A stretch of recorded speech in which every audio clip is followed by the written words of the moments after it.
Michael W. Smith and Speechless. That would be me. That's why, Stephen Curtis Chapman, sorry. That's why I need your help today. Let's, number to call is 888-589-8840. Free for all Friday. Got to talk about whatever's on your mind. 888-589-8840. Let's go back to Iris in Rockwall, Texas. Iris, you're on Focal Point. Free for all Friday. What's on your mind? Well, Brian, I'm agreeing with the lady that called a few days ago that said you should run for president because you probably wouldn't want the job, but you'd probably be the best candidate. Well, Iris, have I ever told you, I've said this before, maybe you haven't heard, have I ever told you what my response to that suggestion it always has been? No, what, you don't want it? Well, I have two responses to that because I've had people talk to me. In fact, in Idaho, I even had occasionally people in the Republican Party trying to recruit me to run back there. And I've always told them exactly the same thing. Number one, I won't do it because it's not what I'm called to do. Mm-hmm.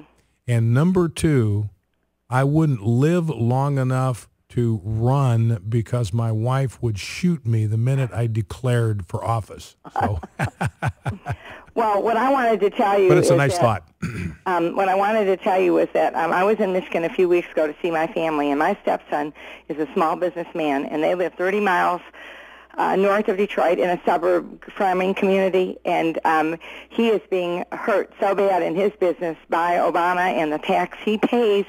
He said with Social Security, 50% tax, and he said that 6,000 people, including himself, went to a farm to see Ryan and Romney a few weeks ago, and they are literally, they're probably independents in their early 50s, and they said that they're trying to recruit everyone they know to defeat Obama. Because they just understand how he's just lethal for small business. Exactly, but 6,000 people is not a small amount, but you'd never hear that even mentioned in the media. Yeah. Well, I appreciate the call, Iris. Thank you for that. You know, and it's interesting to me that I've got a couple of stories in the stack. See if I can find them just about, what did they do with those? I thought I had an economic stack, and I can't seem to find it here. But just talking about, we had that story yesterday from the CEO of Hardee's and Carl's Jr. saying, look, Obamacare is going to keep us from opening new restaurants. Obamacare is going to cost us $18 million a year in health care costs. We're paying $12 now. We can afford that. We can handle that. It'll kick our costs up to $30 million a year. That's $18 million a year that we do not have to build new restaurants and to hire new people and to create more jobs and to raise their wages. And so, Iris talking the same thing in her own family. Look, the tax burden from the Obama administration, absolutely lethal to small business. And we are heading for this Tax-mageddon January 1. We're going to be talking about this a lot over the next couple of months. This will be the largest tax increase in the history of civilization. And it's going into effect on January 1. And it doesn't seem to be anything right now that's going to stop that from happening. I mean, a state tax is going to kick back in. All the Bush-era tax cuts are going away. That's a tax increase for everybody in America because the Bush tax cuts were across the board. It's Tax-mageddon. And even Ben Bernanke, Federal Reserve, saying, look, if Tax-mageddon goes into effect, we are going back into a recession. A recession is when the economy is actually shrinking. It's actually contracting. And this is what government agencies like the CBO, they are predicting. Look, if this Tax-mageddon goes into effect, Ben Bernanke called it a fiscal cliff. We're going off a cliff like Thelma and Louise at the end of that movie where they drive off a cliff going 85 miles an hour in their convertible into the canyon. And they're gone. They just disappear into the abyss. And Ben Bernanke said that's where we're going if this Tax-mageddon thing goes into effect. Now, no inclination right now from Washington, from the Democrats. The Republicans are willing to do something about it, but the Democrats are not. 888-589-8840. Let's go to Paul in Wilmington, North Carolina. Paul, welcome to Focal Point with Brian Fisher. What's on your mind? Yes, thank you for taking my call. Yes, sir. I totally agree with you about can a Christian vote for a Mormon? We certainly can. Matter of fact, by Barack Obama's own statements about his faith, he doesn't believe that Jesus Christ is the only way. He said that he can't believe that. And so that would make him a universalist, which shows that the theology of Mormonism and universalism are very similar. So theologically, I'm putting them on a similar plane as far as what they believe is the way to heaven. I don't think you have a conflict there. I think it's pretty much equal between Barack Obama and Mitt Romney as far as, they believe Jesus is the only way, based on Mormonism. And according to Barack Obama's own statements, he doesn't believe Jesus is the only way. I don't think there's a conflict there. I certainly respect fellow believers in Christ who have a problem with voting with either one. Personally, I will be voting for Mitt Romney, but it will be more of a vote for against Barack Obama. I was not pleased that Mitt Romney was the eventual representative, the only other alternative we have to him, truly. I was not pleased with that.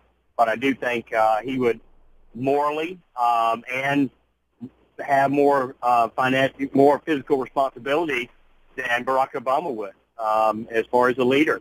And that you'd be firmer all the way around.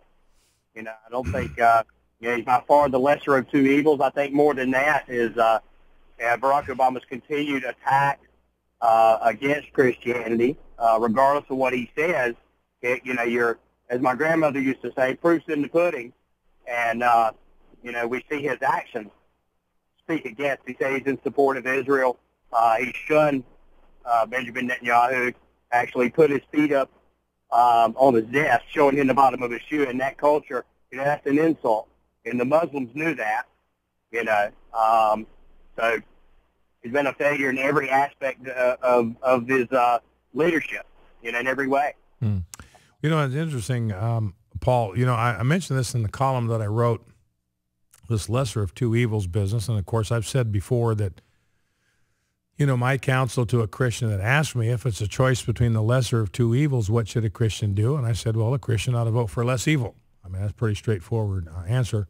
And I understand Christians say, look, I can't vote for evil. You're telling me to vote for evil. I can't do it. I appreciate that. I'm not going to try to talk you out of it because I respect where your conscience has taken you. But, you're right, Paul, that there is, and I talk about this in the column, there are some very distinct differences of position on the part of Barack Obama and Mitt Romney when it comes to abortion, when it comes to marriage, when it comes to the role of government, when it comes to Israel.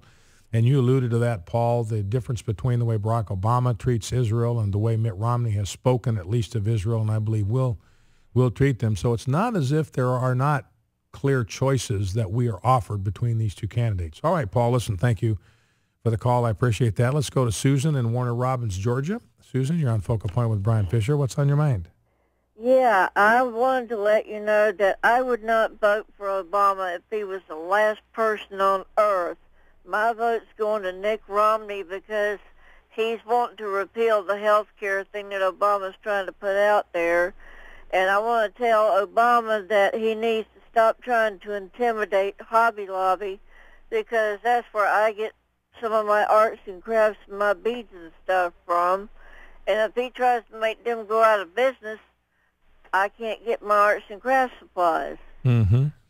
Well, and what Susan's talking about, and thank you for the call, Susan, is gay activists have come out against Hobby Lobby and some secular fundamentalists because Hobby Lobby is run by Christians. They close on Sundays. They put a big spread out on Christmas and Easter, both, I believe, talking about the Christmas message and the Easter message. And they have come under attack because they have filed suit against Obamacare. They filed suit against the portion of Obamacare that requires employers at their own expense to provide abortifacients to their employees. And Hobby Lobby said, we've never done it, and we are not going to start doing it now just because you are telling us to. And so that's led to a sort of an unofficial, informal boycott at this point of Hobby Lobby. Now, I don't think Barack Obama has said anything about Hobby Lobby, but he obviously would be hostile to their position because they're challenging his pet bill. Let's go to Barron, Montrose, Illinois. Yes, sir. I appreciate everything you're doing. Sorry you're not feeling good. I just thinking we're different than a lot of countries in that we're a representative form of government where if we go along with evil, I think we'll be judged like any king is because we are the ones in charge.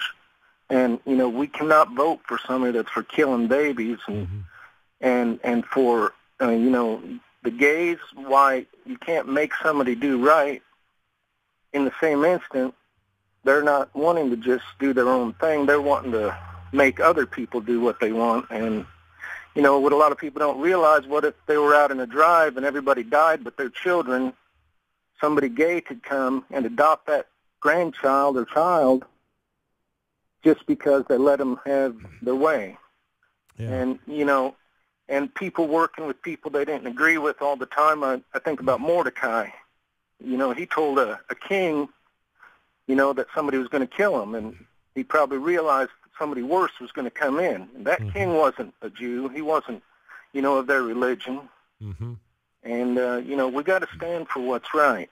Yeah, and you've got a lot of guys, and I appreciate the call. Thank you for that, Baron. And I was thinking this morning, just kind of in passing, about the number of Christians, particularly in the Old Testament. You think of Daniel, for instance, you know, who actually worked in two different completely pagan administrations and worked for pagan kings in a pagan bureaucratic governmental structure, and God never said to them, look, you can't do that because these people don't worship the true and living God. You go in there and you be salt and light, and you speak the truth, and you be an agent of truth right in that place, which may be a dark place, but that's where I've called you to work.